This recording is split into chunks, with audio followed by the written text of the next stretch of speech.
Now, the Hunt Palmer Show. Yes! I feel like I've been waiting for this my entire life. You're listening to the Hunt Palmer Show on 104.5 ESPN Baton Rouge. Jolly good fun. Jolly good. Locking down the middle of the day. America's favorite daytime fun show. Live from the Raising Cane's studio. This is Hunt Palmer.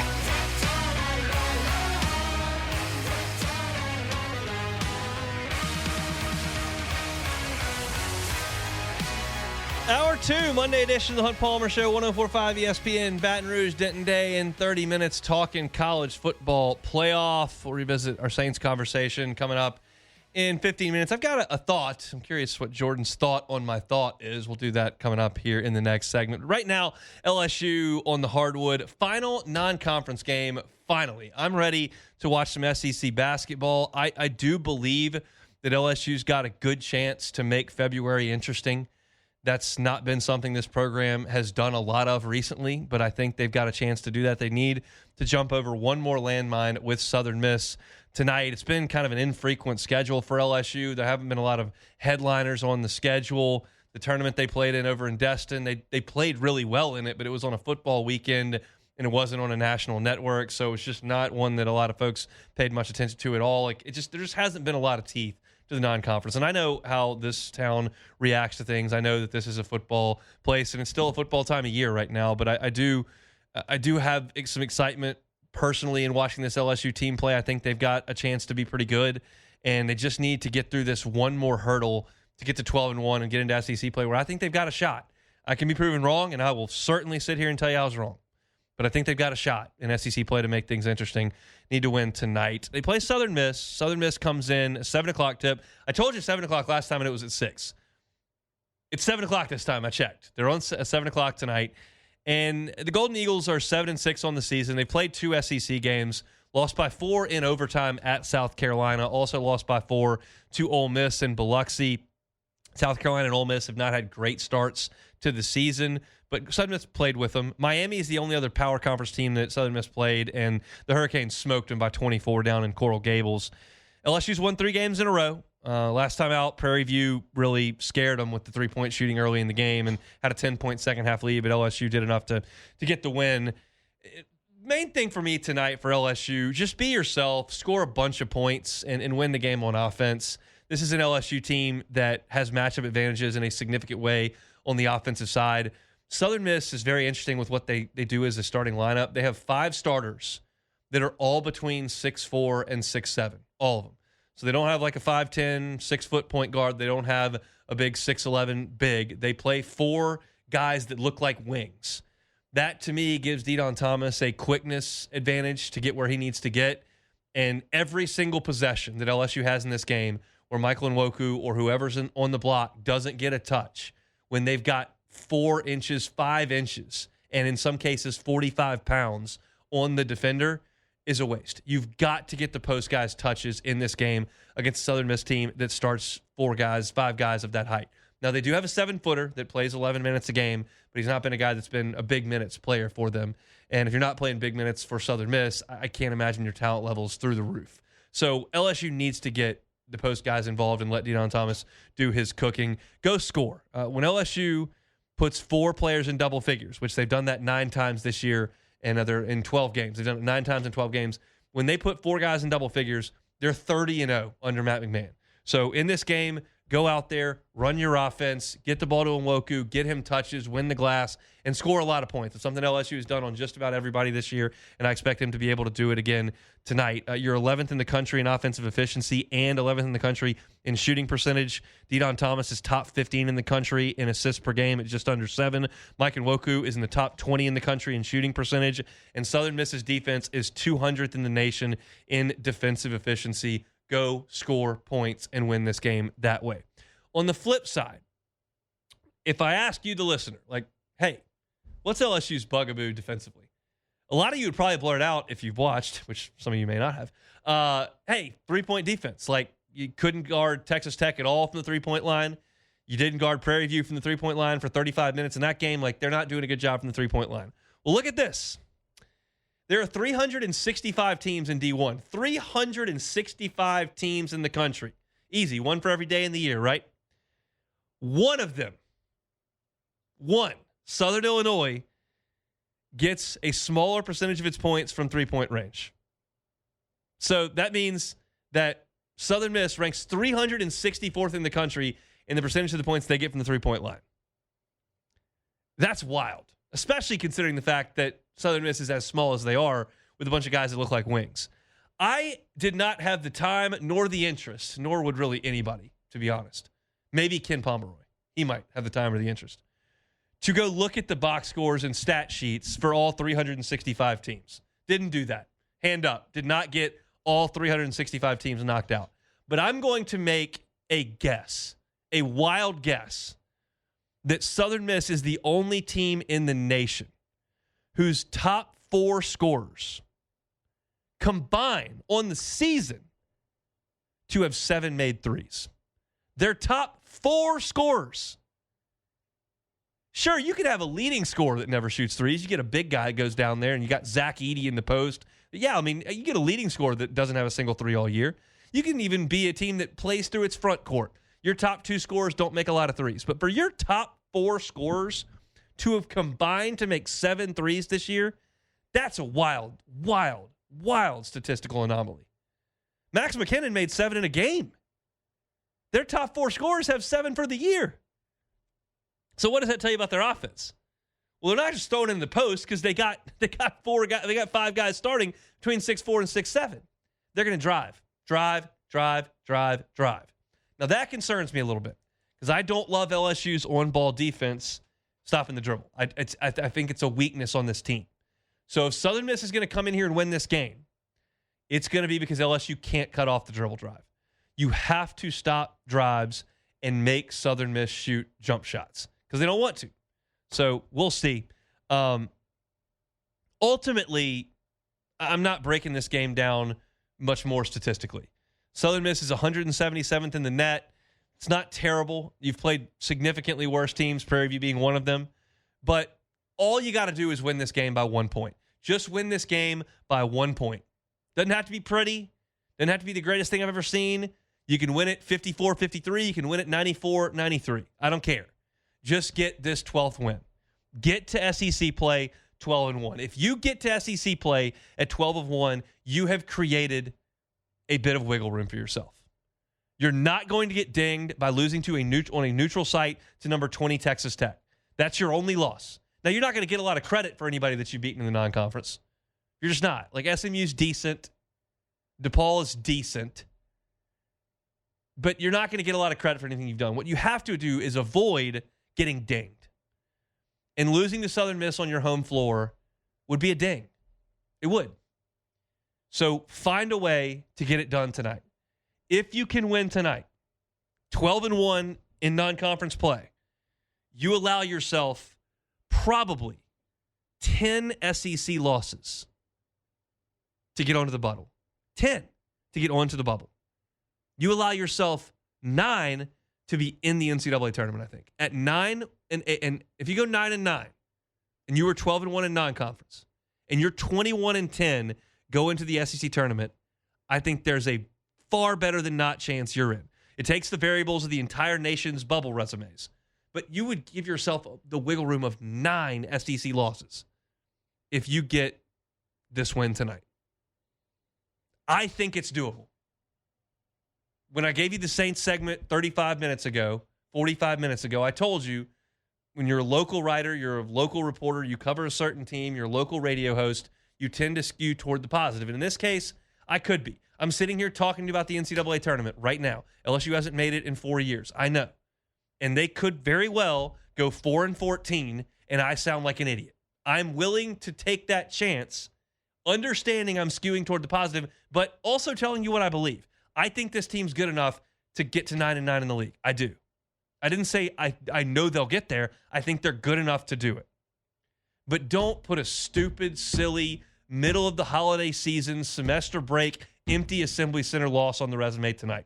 Avoid that at all costs. I don't need a work of art. You can win it at the buzzer. You can win it by 40. I don't care. I don't even really care how awesome you play. Just avoid the last pitfall on the schedule and get into league play on Saturday in College Station with the wiggle room you have created by playing pretty well against a weak non-conference slate. That's the goal tonight. So those are my thoughts. 7 o'clock tip-off. You can listen over on Eagle 98.1, our sister station pregame with Chris Blair and John Brady. We'll crank up at 6:30 over on Eagle. You can listen on the LSU Sports Radio Network affiliate in your area if you're catching us out of market, which we certainly do appreciate. All right. I can't wait to get Jordan's thoughts on this. I've got a take coming up about the New Orleans Saints and what is on the line on Sunday. We'll talk about that coming up next. The Hunt Palmer Show. Fabry Chevrolet GMC. They're on Highway 61 in St. Francisville. Brand new point for the Fabry family. They've been here 35 years. You know them. 3 locations, 5 brands. A lot of you done business with the Fabry family. If you have, it's a wonderful experience.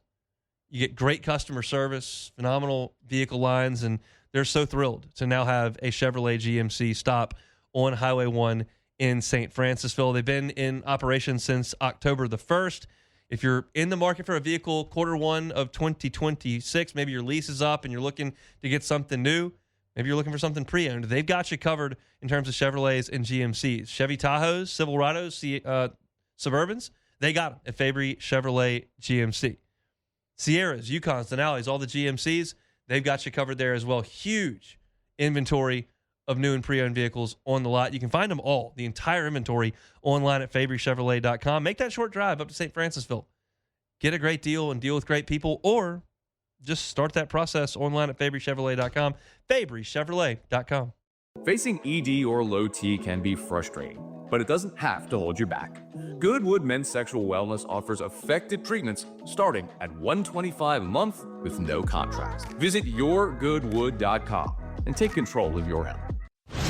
You're listening to The Hunt Palmer Show on 104.5 ESPN, Baton Rouge.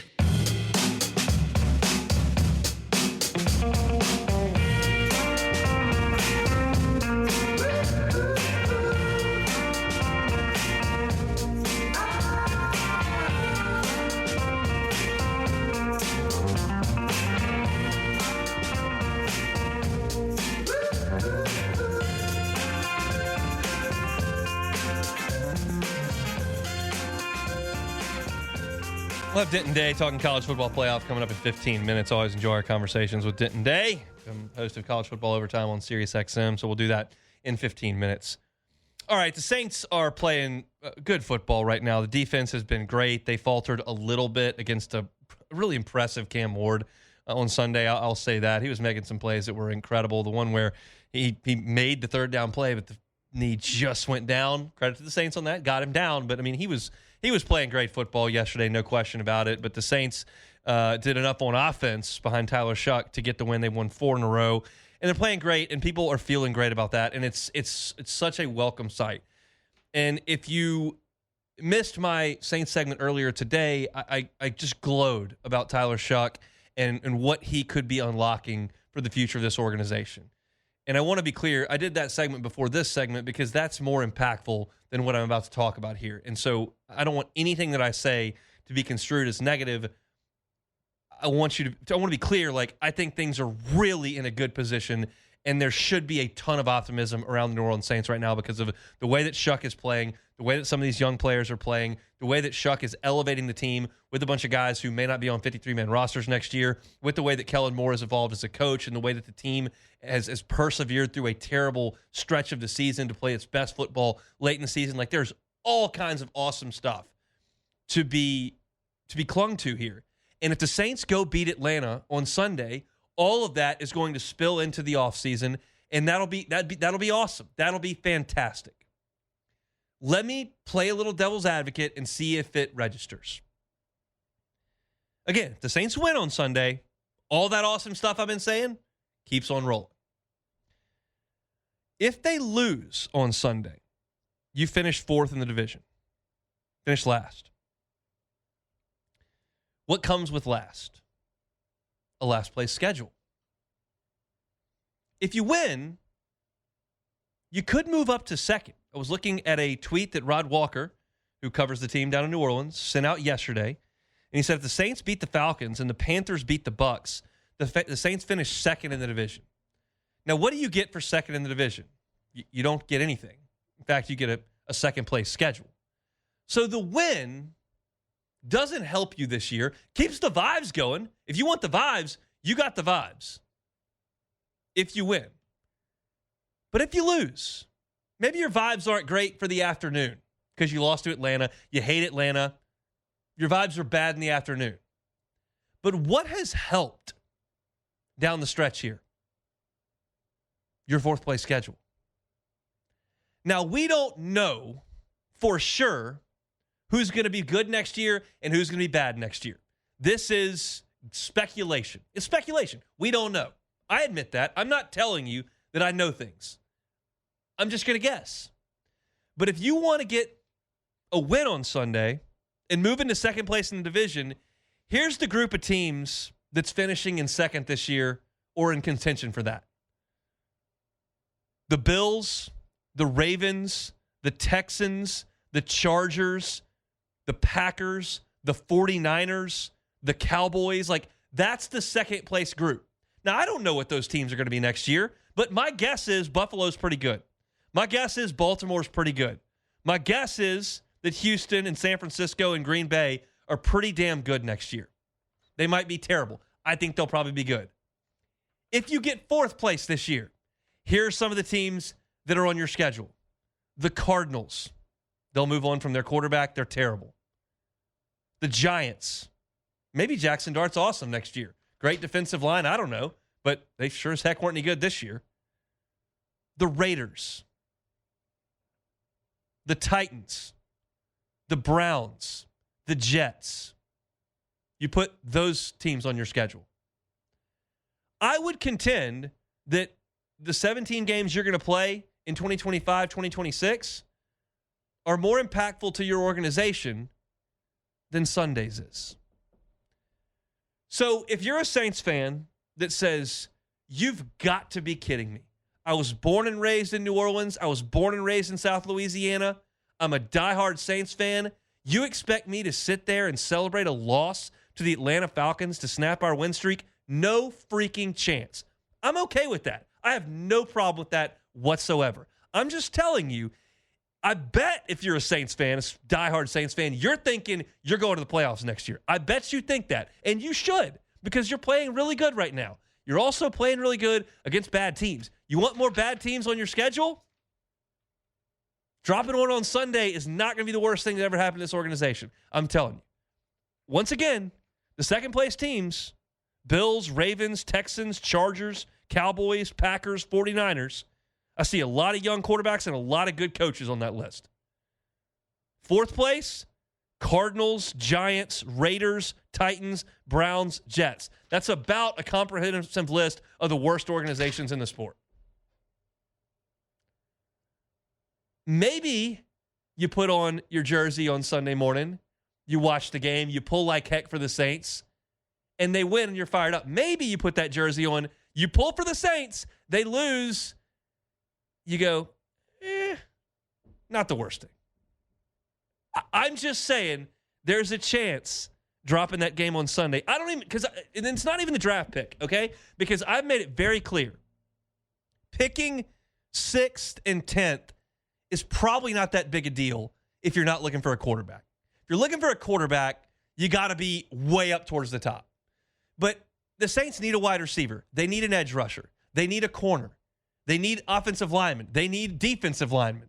They probably need a linebacker. Like, they're not going to take a linebacker in the first round, but the point remains, they need a lot of stuff. If the guy you're identifying at wide receiver goes at 6 and you're at 10 and you can still take a corner or a tackle or whatever, like, you're still patching holes. So I don't care about the draft pick. The schedule for a team you want to go to the playoffs, you're watching right now how impactful having lighter teams on your schedule is. And if you're telling me that I get to trade off Buffalo, San Francisco, and the Ravens for the Browns, Jets, and Cardinals, I think I got to sign up for that. I just think I got to sign up for that. That's my take on it. You've listened, Jordan. It feels like one of those cartoons. We got the devil on his shoulder, you got the angel on the other shoulder. Like that's what's going on right now. Where I stand is, I'm gonna be real. I can't get swept by the Falcons. I just can't. I'm about I to knew say you were going to say that. I just can't. I can't have. I'd rather go into the offseason talking so crazy that Tyler Shuck swept the Panthers, split with the Falcons, and Baker Mayfield, you're lucky because we would have caught you twice down the stretch too right now. We would have swept you too. So I'd rather go into the offseason talking my talk, knowing that Tyler Shuck off the couch, basically off his couch, because I mean Ryler was the guy. He outplayed Bryce Young, Baker Mayfield, and whatever the Falcons throwing out there, whoever they got, Kirk Cousins, Penix, whoever, Scooby-Doo, it don't matter.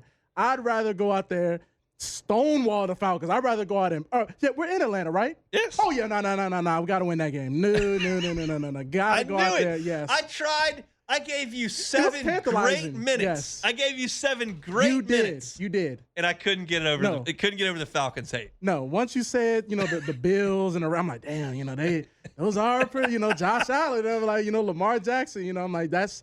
But again, Hunt.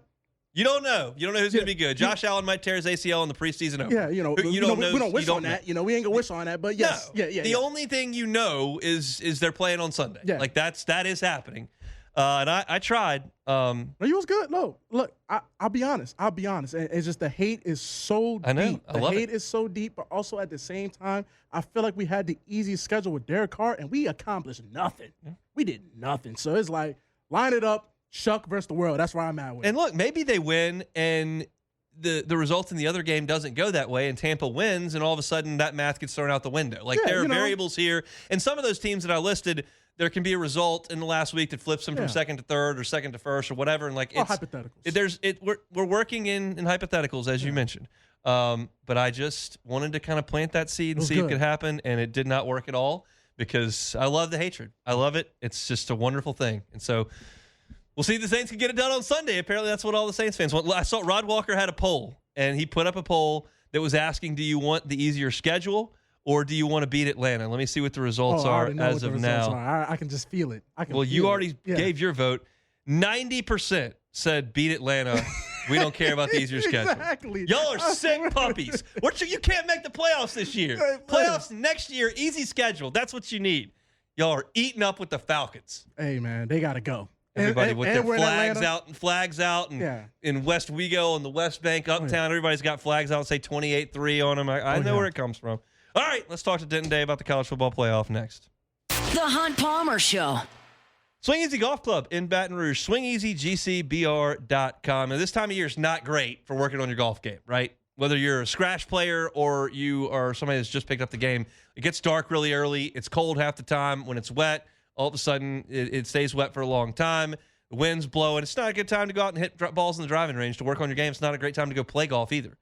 Well, what if you could eliminate all that and actually work on your game or play some golf? Swing Easy Golf Club is where you can do that. Go by and hit on their simulators. If you've never done it before, I'm telling you, you'll think it's great. I love it.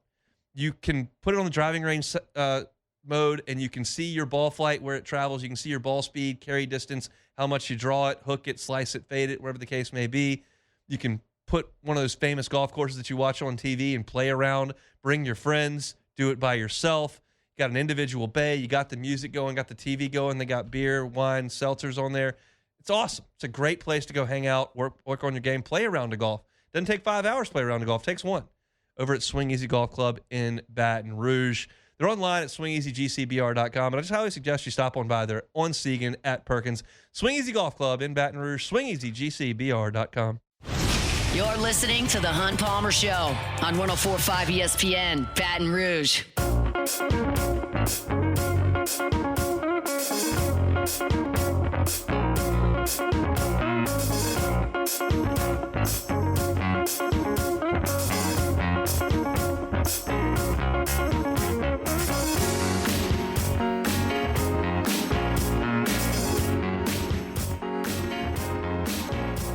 Feels like the opening round of the college football playoffs was like 3 weeks ago. Just a lot happened last week. Got holidays, traveling, all kinds of stuff. LSU played a worthless football game. But it's time to talk about the college football playoff, allowing the 4 bye teams to come in.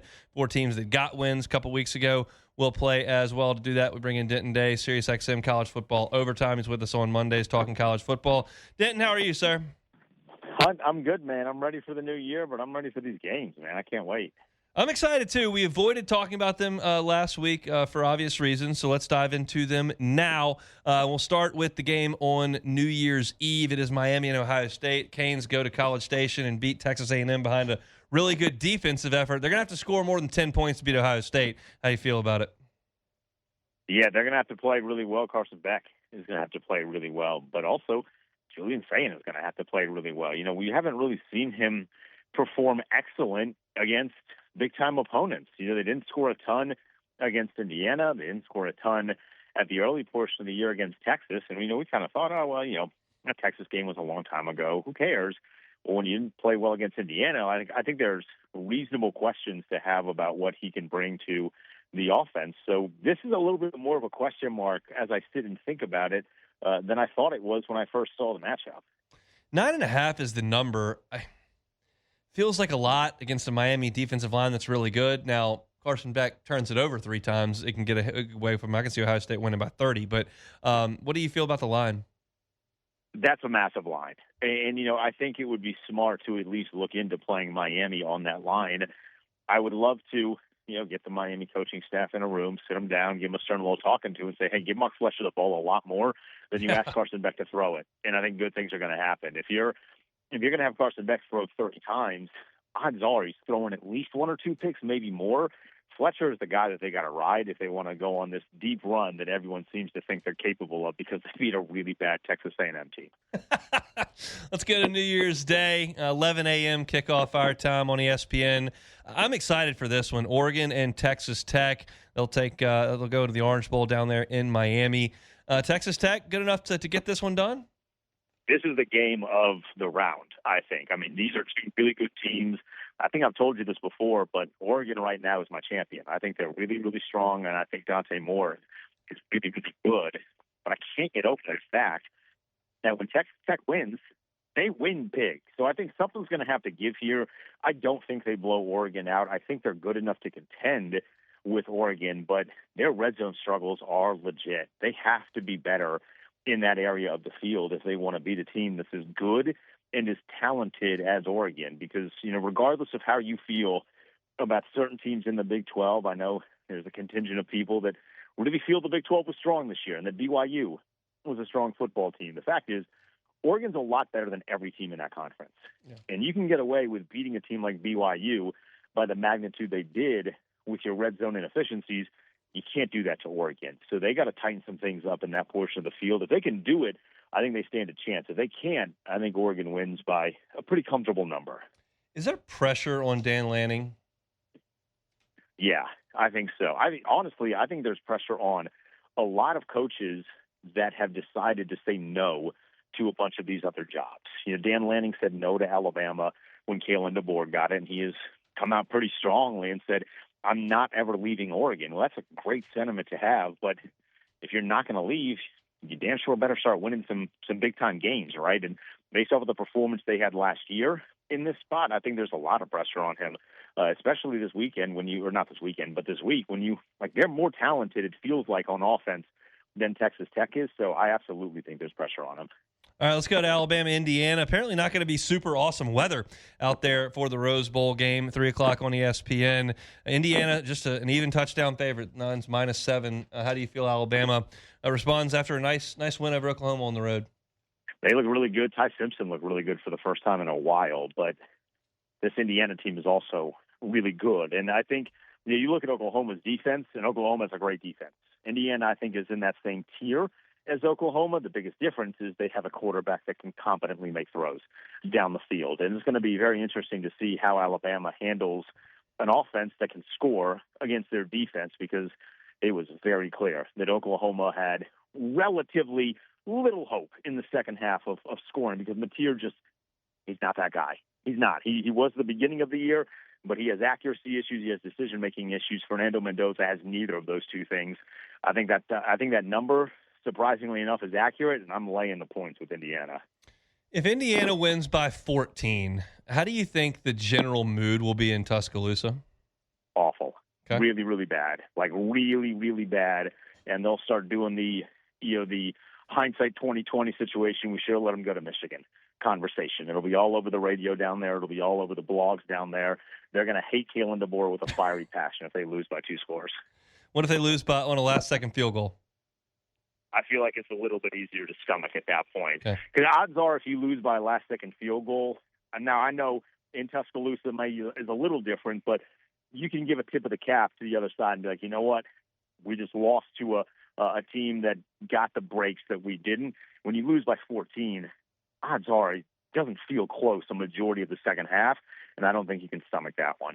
All right, Sugar Bowl, 7 o'clock, ESPN, Ole Miss and Georgia just down the road from us. Bulldogs are a 6-point favorite in this one. These two matched up in Athens when Lane Kiffin was on the sideline earlier this year, and Ole Miss led that game by 9 points in the fourth quarter and couldn't hold on. Georgia beat them. How do you see it this time around? I don't think that it's going to be nearly as fun this time around. I think, when they beat Tulane, Ole Miss understood that was supposed to happen.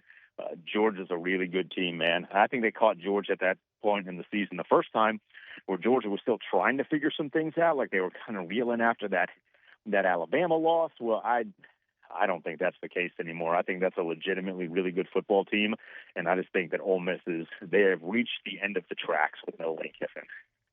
What do you think's the future in Oxford? I don't know that long term it's going to be golden. Okay. Honestly, I would love it. Yeah, I think he's a really good coach, but I don't think he's the long-term answer at head coach. And I think he will kind of see them revert back to what we have always thought they were in the SEC, which is a fine team, but not at the top of the food chain the way they have been the past couple of years. It's going to be an incredible crowd in the Sugar Bowl. It's an easy flight and reasonable drive from Atlanta to New Orleans, and Oxford will invade. The state of Mississippi will invade New Orleans in record numbers. I'm confident for that one. They're really behind those boys after what those guys went through in November, so that's going to be a crazy environment in New Orleans. I got to get your thoughts on Kyle Whittingham. What are your thoughts on him going to Michigan? Stunned, honestly. When his retirement plan was made public, I had kind of thought that he was taking the college hoops like Jay Wright route, where he's like, hey, this is going in a direction that I don't really like anymore, so I'm going to create an avenue for me to get out of this, but make it as easy as possible for the guy that's coming up next. So when that all came into fruition, I did not think he would turn around and then take the Michigan job. So I was stunned, but I think that's the best hire that they're going to get. You separate yourself from the Jim Harbaugh guys that were riddled for a number of different reasons with controversy, and you get yourself a really good head coach that, if you are a smash-mouth run-first team, the way Michigan has kind of branded themselves, he fits that mold tremendously. So I think it's a great hire by Michigan. All right, last question here, Denton. I'll just give you a hypothetical. So take travel out of it. I'm going to teleport you into a 50-yard line seat at any of these 4 college football quarterfinals. You get to watch one of them from the 50-yard line in person for free. Which game you want to go watch? Oregon, Texas Tech. I got a beer in one hand. I got an over ticket in the other. Now, I can't make it happen for you, but it's a fun hypothetical. Enjoy the football coming up, and Happy New Year. We'll talk when they're done. Yep, Happy New Year, Hunt. Talk to you. Denton Day, SiriusXM's College Football Overtime. Gives us a little bit of time talking some football. That question you're posing to me, which one would I go to? I think it's Ole Miss, Georgia. I'm just curious about that. I think the environment's going to be incredible. I want to go see the Rose Bowl. I've never seen it, but I don't think Alabama, Indiana fits the bill for me, the game I want to go watch. There's too good a chance to me that Ohio State trounces Miami for me to waste it on that. I like the 2 big brands. I like Jerry World. I would like the fact that I don't have any rooting interest at all in that game. I do not care who wins at all. That makes it an easy game to sit down and watch. I don't know that it's Oregon, Texas Tech. I think that's going to be a really good football game down in Miami. I think it's Ole Miss, Georgia. Put me in the dome, get me in the Loge level, get me one of those beers, preferably for free and not the $15 they sell them for. And I think that's the one that I would pick. Jordan, I can teleport you in, no travel, no cost. You can watch one of these 4 football games. What's it going to be? I'm about to say Alabama, Indiana. Rose Bowl? Rose Bowl, never been. I've always seen the nice scenery when the sun apparently that's starts to not going to set. be there this time. Apparently it's going to be cloudy and rainy. Seriously, What? that's the well, forecast. never mind then. Well, thank you, weatherman. I did not know that. I would like to change that. Ooh, I can't do the Sugar Bowl because it's Too many times in the dome for you? too many times in the dome, and also I just want Ole Miss to just so that's just too much. Can't rest being there when Ole Miss beats Georgia. Yeah, I want to. Oh my God, and especially if Ole Miss actually wins the game, that's gonna just ruin my night. So I kind of like the no rooting interest into it. Orange Bowl. You know what? Ohio State, Miami. Okay. Can't miss that. Arlington, Jerry World. I've been there. Press box at Jerry World. Now, this was in 2011, so it's been pretty a minute. new. Been a minute. New at that. So it was 14 years ago, but they had a mac and cheese bar. Whoa. With like chives and bacon and different things you could add in. It was quite good. I enjoyed it greatly. All right. We'll come back and close it out next. The Hunt Palmer Show. Lifetime Roofing. LifetimeRoofingLA.com is the website. Most people just think about a roof when there's been a hurricane, when there's been a hailstorm, or when you notice a leak, there's been an event. That's not always the case. If you just feel like it's time for you to get a new roof, or maybe you're thinking about selling your home in Q1, and you're thinking, I really, for resale value, need to get a new roof put on this. Lifetime Roofing can do that for you, and they have financing available. 0% up to 18 months. Even if there has been a weather event and you have a deductible that's pretty sizable, they offer financing on deductibles as well. So no matter your situation or why it is you need a new roof, Lifetime Roofing is happy to help you out with that. Got a wonderful new facility on College Drive. They're integral parts to the community. You heard a great story, one of the guys over there at Lifetime Roofing, about there was a tornado up in Kentwood. And a lot of people in the roofing business might show up and say, hey, how many roofs can we sell? No, the guys at Lifetime Roofing showed up with a chainsaw. They showed up and brought a food truck, and they started helping because they care, and they're local, and they care about this community. And that's where this business started, wanting to help the people of Baton Rouge, of Louisiana. And that's what they've done. So if you need a new roof, or you want a roof inspection, maybe just a tune-up where you don't replace the roof, but you enhance it, they can do that for you at Lifetime Roofing. Check them out online, lifetimeroofingla.com, lifetimeroofingla.com. You're listening to The Hunt Palmer Show on 104.5 ESPN, Baton Rouge.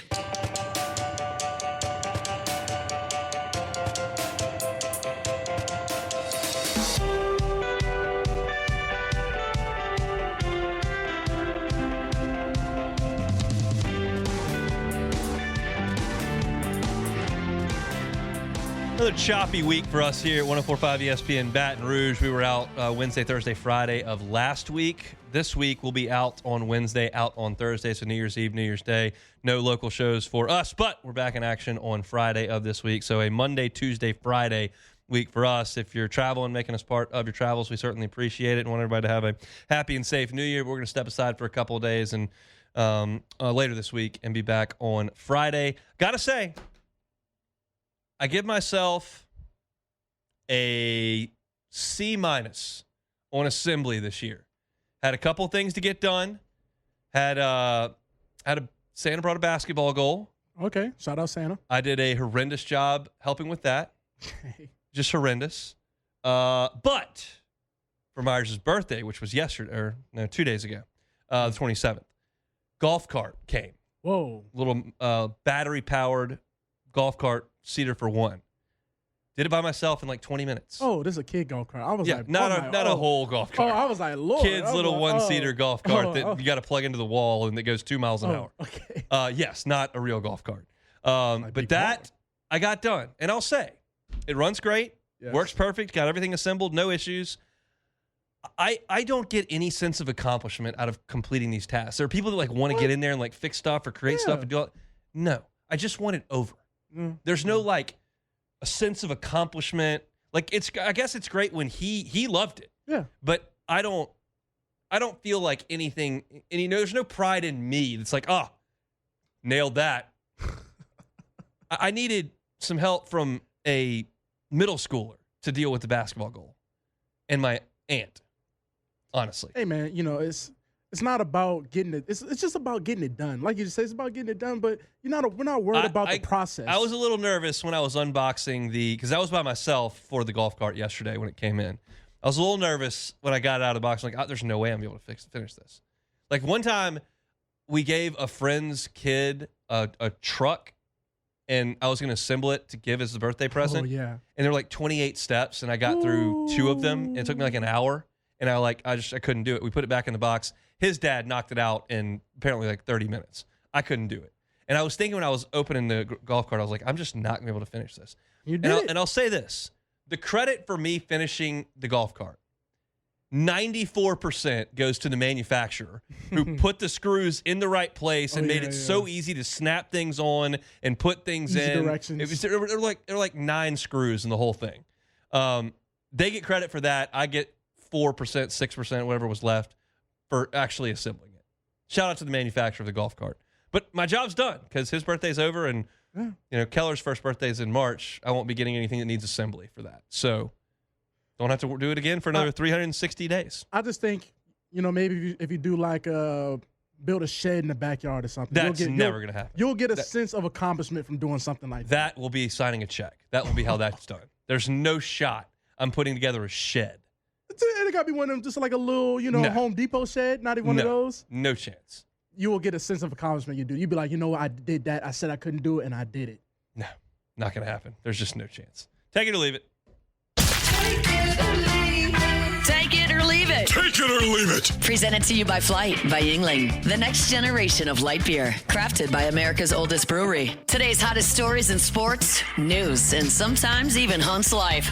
The question is, will he take them or leave them? You know what happened after I finished that golf cart yesterday? Nice beer. Flight by Yingling, next generation of light beer. Now that was actually worth it. I was sweating a little bit from screwing the screws in, go to the fridge, boom. Flight by Yingling, next generation of light beer. Looking for something crisp, something light, something refreshing. Flight by Yingling. You're picking something up to bring to a New Year's party coming up in a couple days. Flight by Yingling. 95 cals, 2.6 carbs. Next generation of light beer.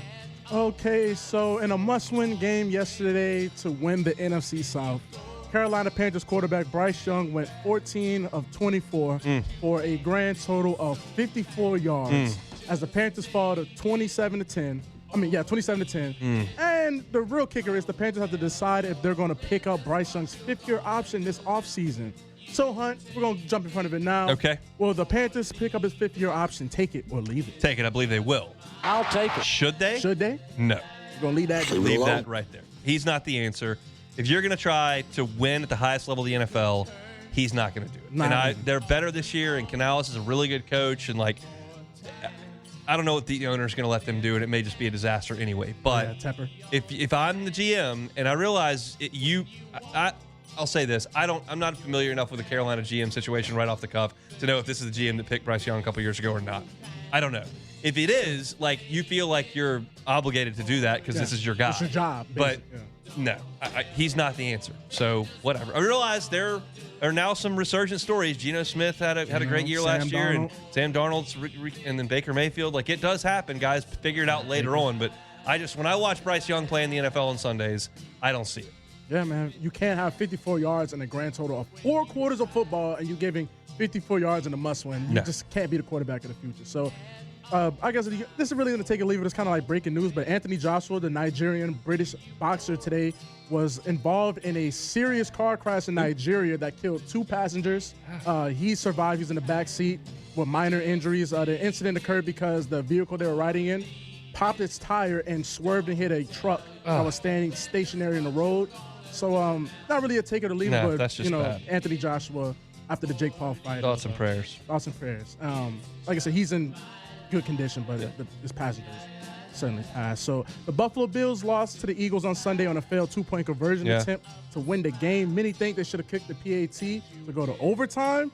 Was this the wrong decision by the Bills? Take it or leave it. I'm going to leave it. When I've got the best player in the world, Josh Allen, and I got 2.5 yards to win a game, I never think that's a terrible idea.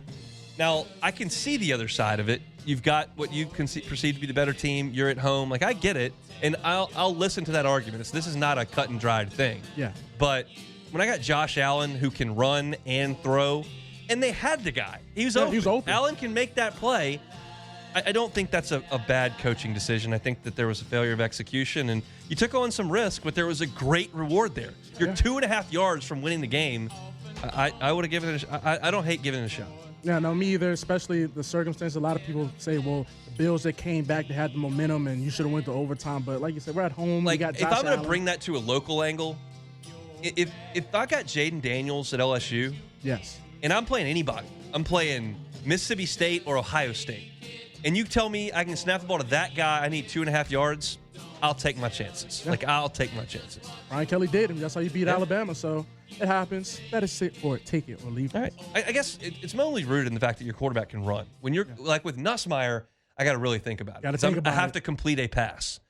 In this case, if I get Josh Allen just making a play, I've got a lot of different ways to beat you. That's going to be hard to deal with. So I'm good with it.